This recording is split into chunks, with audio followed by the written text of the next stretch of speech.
In this video, let's learn how to add Presto Card to Apple Wallet. Click on Wallet icon.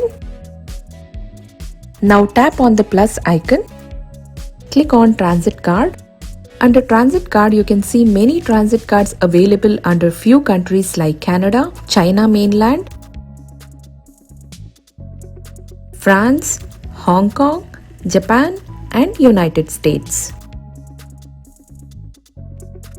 Select Presto under Canada. It will ask you to load money. Let's load $10 now. Please go through these terms and conditions of Presto Card.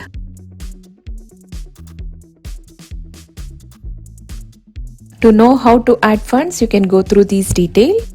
Once you're done with these terms and conditions, click on Agree. I have already added my credit card info to my Apple Wallet, so I'm adding fund from my saved payment method. Let's double click to pay. Now it's processing the payment.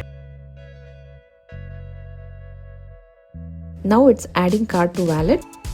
Now it's setting up the card for Apple Pay.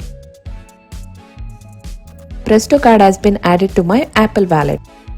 Express mode enabled. Your transit card will work automatically when you hold iPhone near a reader. No Face ID required. Click on Done. Let's click on Presto Card. You can see available balance is $10. It really made life easy, isn't it? Going forward, no need to go to Presto vending machine to check the balance. Before boarding the bus, you can check the balance in your wallet. You can also check the latest transactions. I hope this video is helpful. If you like this video, please like, share and subscribe.